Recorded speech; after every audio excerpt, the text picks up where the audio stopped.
welcome back to my YouTube channel. I'm in my car. It's currently 4 a.m. I'm gonna make this video. It might be emotional. It's gonna be a lot of parts to it.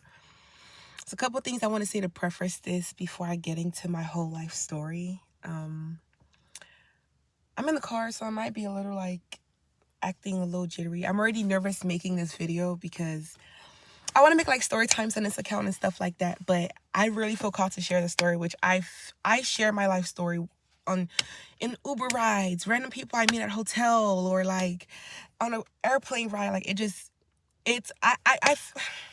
I feel called to share my story, and just me having conversations that I feel like are divinely guided for me, what I've been through, to be a catalyst for somebody to you know what I'm saying, need that extra faith they needed, or that extra belief in that little mustard seed they have. You know what I'm trying to say? But this is gonna be uncut. I'm not gonna do no cuts. I try not to do no cuts on this account.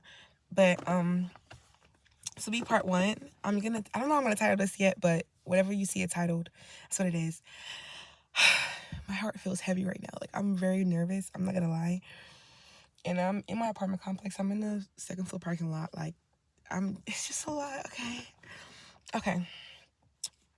Now, what was I gonna say? I was gonna say something. I speak into existence that whoever finds this video is meant to watch it. Whoever finds this video, you know what I'm saying, it's meant to watch it. It's meant to watch it. It's meant to sit through it, you know what I'm saying? Because I don't want to talk and feel like I have to over-explain myself, or you know what I'm saying, over-explain for the people whom I watch this and misconstrue what I'm saying, or misinterpret what I'm saying about God or spirituality, X, Y, and Z. So I'm hoping people find this video, people who understand, who are on their journey, who already resonate with the knowledge and the level of the perspective I have on this human experience, okay? So, let me turn my car back on because it is cold, okay? Y'all, it's cold. It's cold in Dallas right now. The light got brighter too, which is good. Okay. Part one. Okay. So, we're going to go back to 2020. Now, my music is playing. Fuck. I don't want to get copyrighted. But we're going to go back to 2020. Okay. Now, the way I'm going to tell this story time, please stay with me, because I will be jumping from the perspective I have now on what I went through back then, and also the perspective I had while I was going through it in that moment. Okay, so this is 2020. I'm 18, and let me just start from my life story from the beginning. I don't think you understand. I feel so nervous. My stomach feels heavy. It's just, I'm gonna get into that in a different video, why I feel like this, because I don't even want to make this longer than it needs to be. It's already 3 minutes long, and I'm gonna just tell y'all, skip to 3 minutes. I'm gonna just put a little note, okay? But my name is Debbie. I was born in Nigeria, okay? I was born in 2002. I was born in Nigeria, Lagos, Akwa Ibom. Actually, I was born in Akwa Ibom State, to be exact. I came to America in 2010. My mom's still in Nigeria. My dad has 3 wives. My stepmom lives in Miami. I grew up in Miami. I live in Dallas now. But I can't even look at the camera. That's how nervous I am, literally. Okay. So I came to the U.S. in 2010 with my brother. I was 8 years old. At this time, I was a daddy's girl. When I was a child, I didn't know what intuition was. I didn't know what intuition was. I didn't really know what spirituality was, or nothing like that. But back then, kids are very intuitive, whether you want to believe it or not. Kids unknowingly know stuff. Kids unknowingly could pick up on things, whether or not they can explain it to themselves. They pick up on things and they speak freely till they're over time learn that, oh, I can speak freely. I can't do this. I can't do that. It's going to make people feel like this. It's going to make me get in trouble for this. You know what I'm trying to say? So I always loved my dad or whatever, but I remember vividly when I was coming to America, we was in the taxi to the airport. It was me, my mommy, my brother, and my dad. And my mommy is crying. I'm crying. I'm telling my mom, Mommy, I don't want to go to America. I'm scared to be alone with Dad. And as a child, I don't know why I said that, but looking back now, as a child, I knew my dad had a bad side to him, like a crazy, mean side. And when he come to Nigeria, he would come for like 2 months on end. We would travel, we'd go to Ghana, we would travel, we'd be in hotels, we'd be just living lavish. But my dad would be in the back to my mommy yelling at her, accused. My dad's a narcissist, you know what I'm saying? As a child, I didn't understand that, but a part of me knew when my dad got like that, I didn't want to be left alone with him. You know what I mean? So that's a whole different story time with my father. But so came to America in 2010. So let's fast forward now, 2020, right? This is gonna be really about my spiritual journey, so I'm not really gonna get into the details of like high school and stuff like that. Those details are important, but those would be other separate story times. But this is just like trying to sum up to get to where I found my way back to God. So like growing up, like I grew up very Christian. My mommy loved God down. Okay, you can't tell her nothing about God. God is Papa God. Papa God. You can't tell her nothing about that man, okay? My mommy loves God. So I grew up like going to church almost every day. I had sleepovers at church. Like I grew up as a kid seeing my church was in the building stage since I was a child. Like I came to America when I was a child, but like for years on end. But my pastor had a new truck. He had a nice suit. He always had money. And as a child, I didn't understand why. Like as a child, I always said, I don't believe in God, but I know there's something bigger than us. You know what I'm saying? My mom used to hate when I used to say that, but it's like, because it's like, it didn't make sense to me. Like as a child, it makes sense to me. How are you the one God sent to teach us, but you're living a lie? Because why are you spending all the church money on your car, your suits? And as a child, I couldn't prove it. But I just felt like money. I just felt like the man standing on that pulpit begging us for money and having people shaking and doing all this extra stuff. I just felt like it was false. Like I knew there was a higher power. I'm a Pisces, by the way. I knew there was a higher power. I knew there was something bigger than us, but I just felt like the people that I was around, the pastors that my mom or my people, the adults around me believed in and trust in, I felt in my heart it was fake, you know? So I've never been like, my mommy is Christian, but I've never been Christian, never claimed God really growing up. Like I believe there's a higher power, but like, and I used to but I used to have debates with people like my dad sometimes, my stepmom, because I'm like, man wrote the Bible. I'm like, okay, literally men sat in a room and said, God gave me this idea and I'm going to write this down, right? Well, how do you know that they wasn't sleep deprived one day and they wrote down the wrong thing? What if God said, do steal, and they were so tired and they wrote down, do not steal? How do you know that? You weren't there that day. Like, I used to be like, because it's not like nobody was telling me about God from like their own personal life experience, from their own non-pessimistic, hypocritical perspective about God. When I would try to battle God, it was to the Bible. So I had to battle the Bible because nobody has concrete evidence about this man y'all speak of, and y'all are not even living about this man that y'all speaking about. So what y'all speaking and this man lives for, y'all not living it. So like, what is everybody talking about? What, like as a child, as a teenager, what is everybody talking about? Y'all all, no, I wasn't going for it. I was not buying it. False news, fake news. I was not buying it, okay? So, now we're going to go to like 2020, right? I'm out of high school. I'm back from the military, right? My dad's a narcissist. And, okay, I'm going to preface before I get into that. I'm going to say this right now. I believe in God, but I'm spiritual. I don't claim any religion. But at the same time, I believe that every religion is right. And this is also a video I talk deeper in about on my other channel, Serenity is Your Essence. I talk about like my different perspective on different topics. I love intellectual conversations. I love it. Okay. But I feel like every religion is right because I feel like we're all God's creation experience. I hope I'm speaking loud enough for the video. Let me pause. Audio is great. So I believe that we're all God's creation, experiencing God's creation. And what I mean by that is that like we're all a piece of God experiencing his creation, even down to a brick, even down to the wind. Okay, everything is energy. We're all his creation. So I believe that every single religion, whoever founded that religion, that's how God presented himself to them. Okay, and I feel like every religion is saying the same thing. If we take apart all the different things that was added on, the basis of all religions, it says the same thing about God. Love and light, love and peace is all that exists. Okay, It's all the same basis. So I feel like there's no such thing as wrong or right. I feel like everybody's interpretation of God, Allah, whatever you deem it as, spirituality, higher power, universe, is correct, because your life experience has validated why you have that perspective on the creator, you know? So I'm gonna just say that first, okay? Now, back to the story. So 2020, I'm 18, I'm back from the military, whatever. My dad's a narcissist. So I'm talking to this girl, my toxic ex. It'll be a lot of story times about her, because when I left her, I'm jumping right now, but when I left her, a part of me, my perspective on that relationship, on what I went through in that relationship, was very like, I shouldn't have went through that or whatever.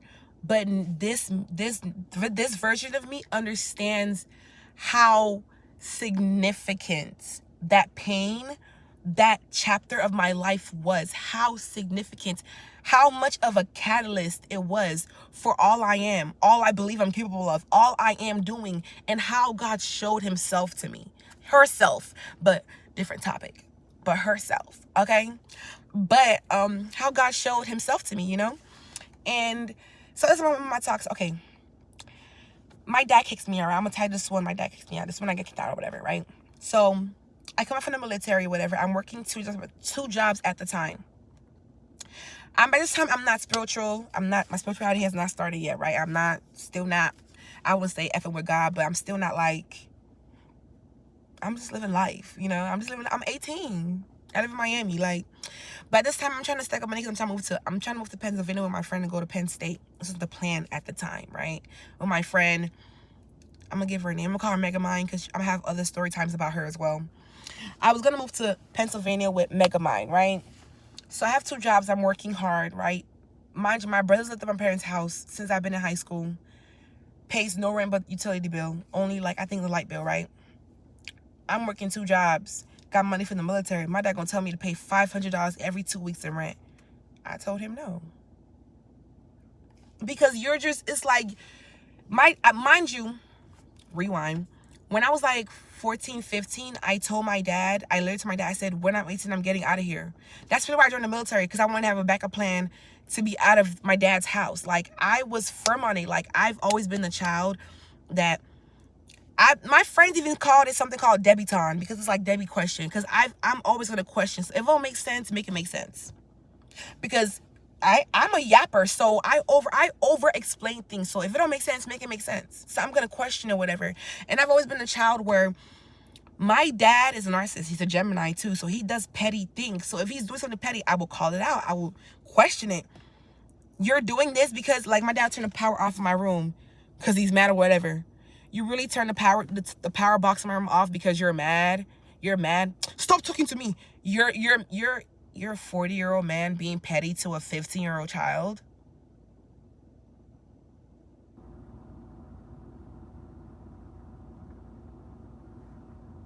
Are you okay? Like, it didn't make sense. So I've always been the child that, like, they call it hard-headed. And it's something I was gonna say.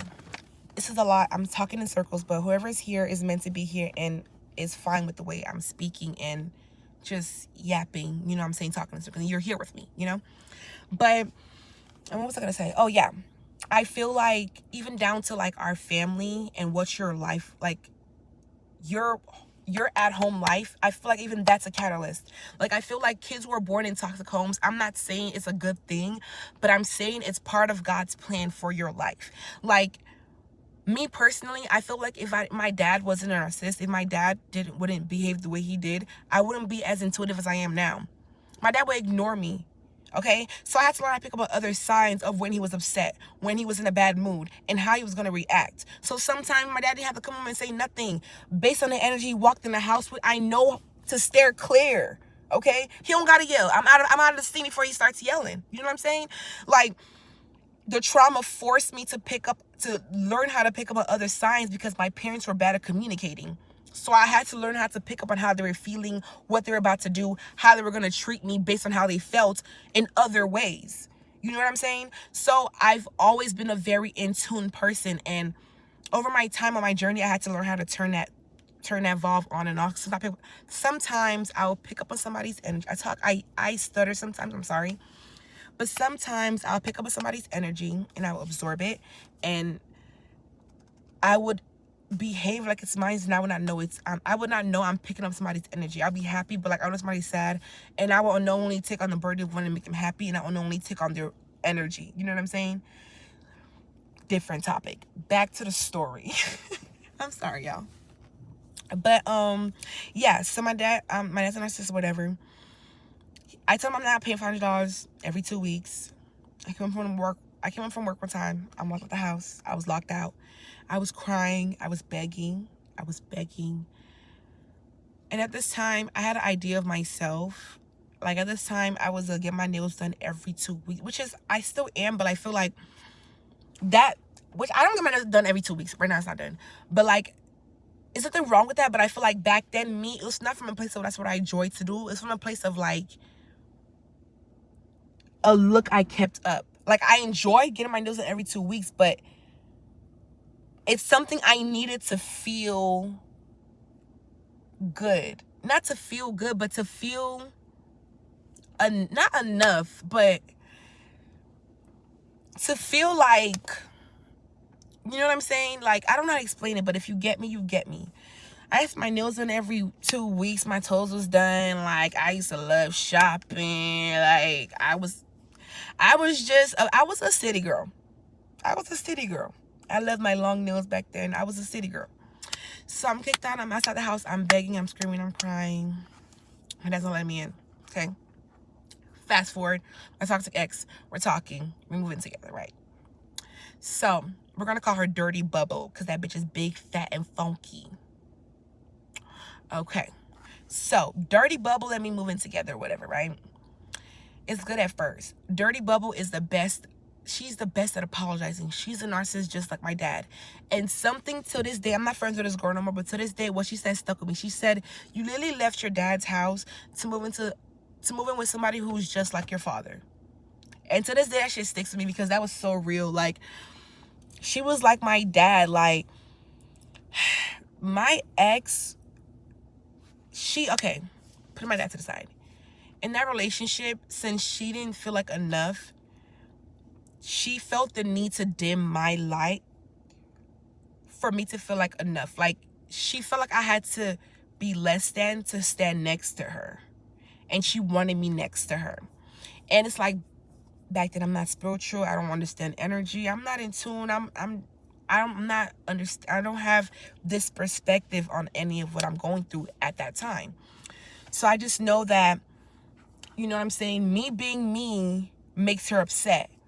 1 minute she loves me for me. The next minute it's like she slowly started rewiring my brain to be self-conscious of myself, you know? And the only time it wouldn't work is when she cheated. When she cheated with bitches, like, one thing she can never make me do is make me feel ugly. Because I look at the bitch that look at me, and I'm not trying to be on some cocky shit, but respectfully, nobody could cheat on me and make me feel like, oh, you're cheating because she's prettier than me. Not saying, oh, a bitch can be prettier than me, which if she's prettier than me, go ahead, you feel me? But I would never think that. Like, I would never think that. If anything, I would circle back to, I know she's not prettier than me, so why are you cheating? If anything, it would never make me feel like that, you know what I'm saying? But with my ex or whatever, like, she would, like, okay, for example, I was working a job. I had a job or whatever. She made me quit my job because she didn't like the way that I was at work. She felt like I was flirting with dudes or whatever.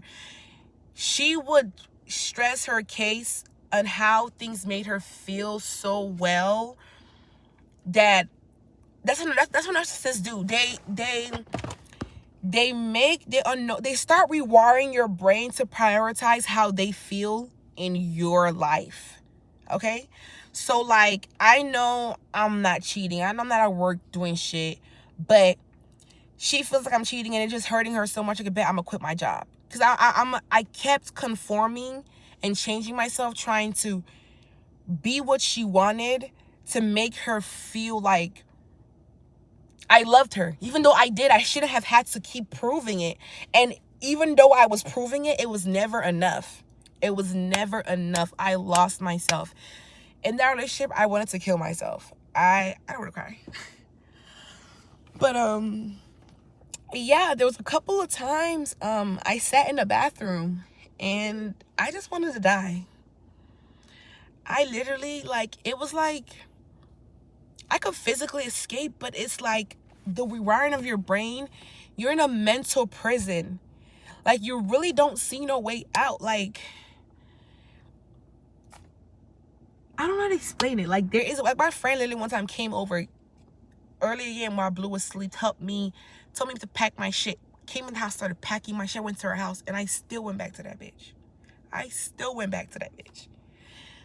It's like, and that's why once somebody being toxic relationship, I can never judge, because once you're ready, you're ready. Because if they've already rewired your brain, mental abuse is different from physical, because mental abuse is like, you know what you need to do, you know what you deserve, but for some reason it's like you're stuck. Like, a part of you just keep going back to the same dog that bit you, hoping it won't bite you, but it's gonna keep fucking biting you because it's a fucking rabid dog, you know? Like, that shit was crazy. So I went to kill myself or whatever. Like, I saw no escape. I lost my friends because of her. Not because of her, but they started wiring your brain about your family, about your friends, and you start believing it. And because you talk relationship, because you're calling people, venting to them, and they tell you to leave them, it starts sounding like what they're saying about your friends and family is right. Because when you're venting to them, they're tired of you, and you feel like, damn, my toxic significant other is right. Whole time, no. They're literally the catalyst for why you're feeling like your friends and family shouldn't be around you no more. Because they don't want them around you. You know what I'm trying to say? Y'all get me. But yeah, like, and I also cut my friends off because I felt like I knew I wasn't leaving here, and I felt like I just kept calling them, complaining, knew I wasn't gonna leave. So it was just like, what's the point? And I felt like they got a kick at that time out of what I was going through. Like, you know what I'm saying? Like, found it funny, and I was already judging myself, and I didn't want to live anymore. So I didn't want nobody to know what I was going through. And that's what the toxic relationship do. They hurt you so bad to where you don't want nobody to know. You don't want nobody to know. And that fucks with you more. And that plays a part in the mental prison, because nobody knows what you're going through. There's nobody you could lean on. There's nobody you could call. There's nobody you could vent to about that shit. You're just there. You're just there taking the physical, mental, emotional abuse. And then you're getting the profuse apologies and apologies and apologies. And then 2 days later, it's the same fucking shit. Like, it's a cycle. So I remember she was at work. And at this time, this is when, I'm not going to tell you at this part, but I started smoking with my ex. And I did psychedelics for the first time. Can I say that on here? With my ex, right? And mind you, I've always been like a say no to drugs. Still say no to drugs, kids, adults, whoever's watching this, still say no to drugs. Say no to any drug. Okay? I smoke that grows from the earth, but that's different. It's not for everybody. Some people smoke it and be slugged. Some people smoke it and be uppy. Me, it depends what I'm already feeling energetically, how it affects me. So, but don't do drugs, okay? But yeah, I did it for the first time with her, whatever, which I always said no to stuff like that, but she convinced me to do it. That's what I'm saying, is always auto catalyst, because I don't sit up here and just do psychedelics or nothing like that. No, you know, but I feel like that opened my mind. And I'm not telling nobody to do it to open your mind, because that's not what it's not that's not what it does. Like, listen, okay?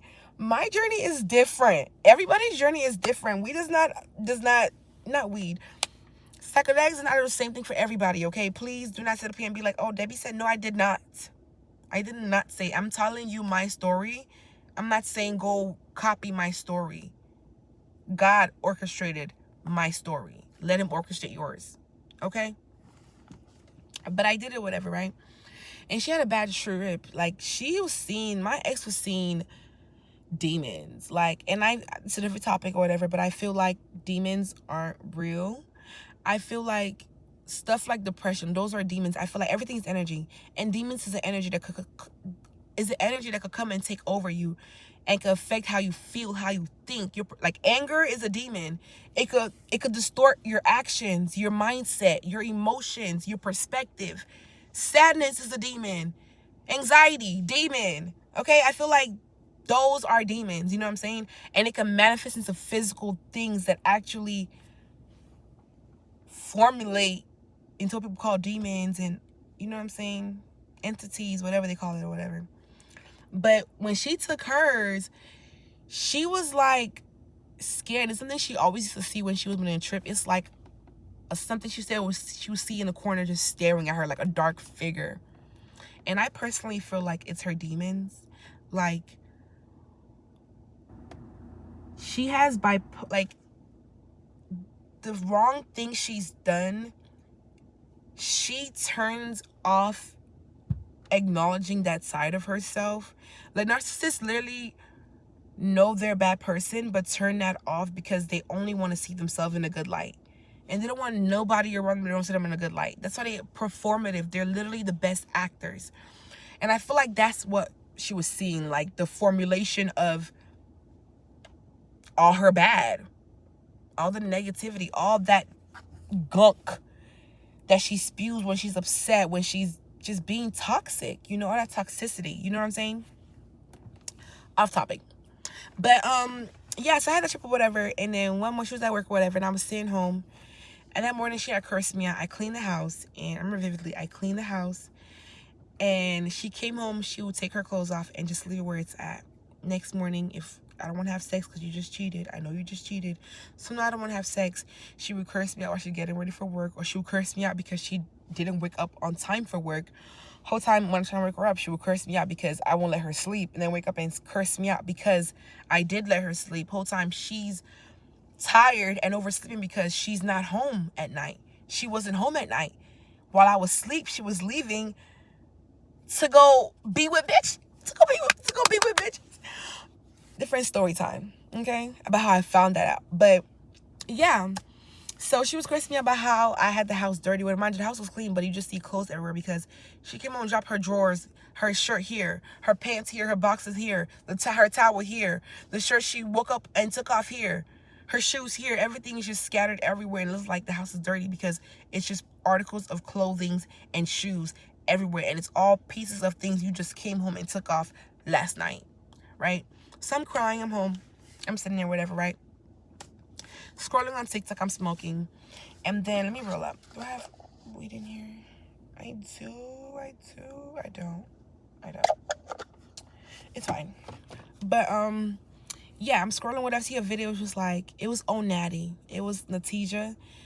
If you know, you know. She's been with me on my journey since 2020. When I tell you, I have videos on my freaking Google Photos. When I tell you my spiritual journey, like I used to save every video that was confirmation, because everything was just so aligned. Like, bro, they was telling me when that girl was cheating. They was telling me when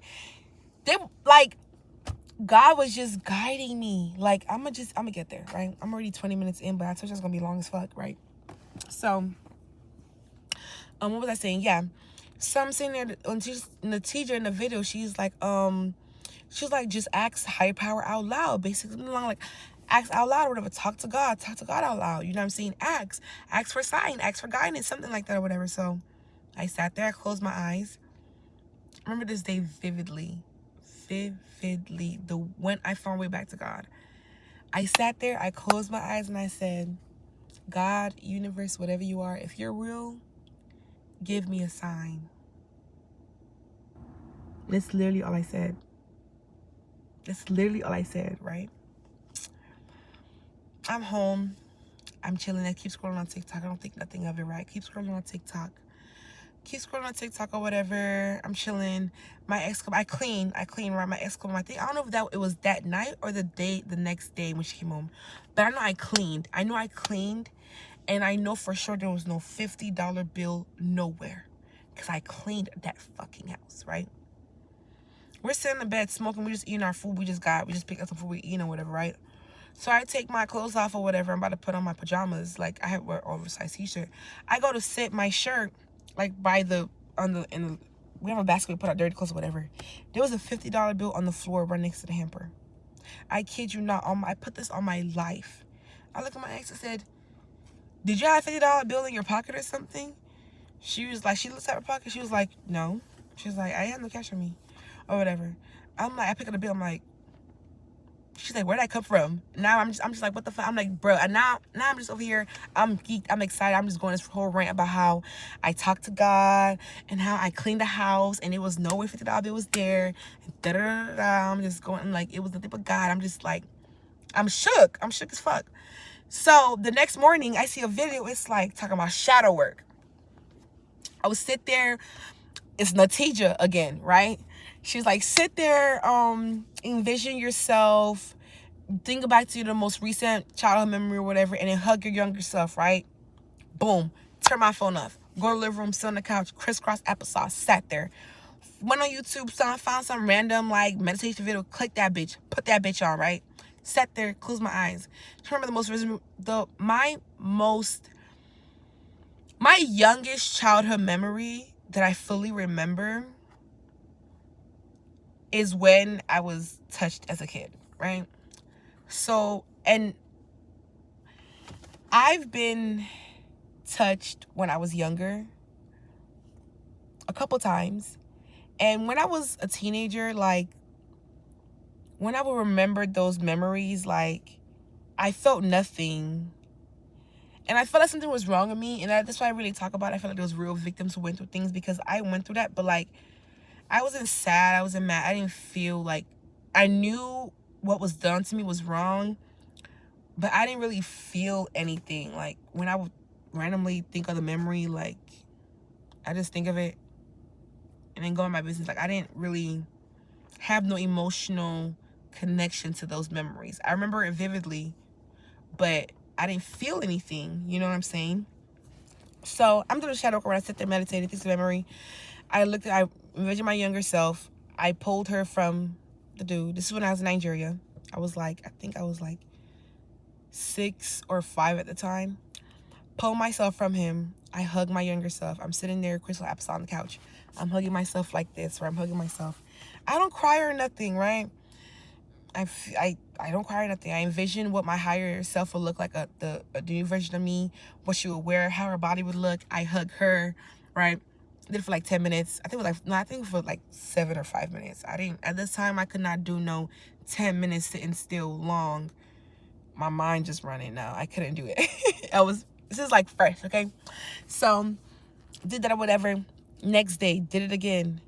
Next day, did it again. I think it was like the 4th time. It was just the 4th or 3rd time I did like that. Sat there, crystal applesauce, envisioned myself hugging my younger self. In that memory, when I was hugging myself, I started bawling. When I say bawling, I mean bawling to where like I'm sitting there and I'm like this. Like, I feel like I feel like I opened a door of emotions I had locked behind. Like, I'm about to cry right now. I started bawling my eyes out. Like, I didn't even know that fucking memory affected me. And then I was remembering more stuff that happened to me younger. And that really, it really fucked with me. It really did. It really did, bro. I'm never gonna lie. It really did. Because, bro, like, my dad suspected, like, our neighbors back home when we was in Nigeria and he was in America was doing something to me. He said when I was younger one time, they found, like, blood on my panties. And I was, like, 3 or 4.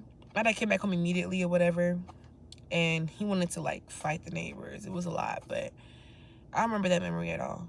But I remember when I was sitting on a family friend's lap outside the compound, and I don't want to talk about it. I mean, it doesn't affect me now, but I'm just gonna get emotional. I feel like it's gonna be I'm gonna just put trigger warning, you know. But yeah, I was sitting on his lap and he had a boner, but I was a child. I didn't know what a boner was. I just knew I felt something poking me. And then he unzipped his pants. You finish the rest. And mind you, we're like sitting outside. I'm on his lap. It's like other dudes, other family friends around. My brother's there too. But like they're just talking and like nobody's really paying attention. You know? But as a kid, even then, I don't think I cried. I don't remember if I reacted. I don't remember if I reacted at all. Like, I don't recall. But I just know when I did it like the third or fourth time, I think it was the fourth time, I bawled my eyes out. When I say, I'm gonna turn my car off. When I say I bawled. Okay, I bawled my fucking eyes out. And I'm gonna leave it here for now. It's gonna be part 1. It's like kick out. I'm gonna get to after the shadow work because I've been in my car for like 26 minutes now, and I don't want to mess my car up. And honestly, I'm kind of tired too. And it's a lot. I think I need to do this in pieces. It's a lot, but I'm not like sad or nothing. But it's just like, yeah. But this is part 1, and I'll see y'all in part 2. Sorry if it's choppy. Sorry if it's all over the place. But thank you if you stayed. Bye, y'all. Quite like you, but I lie.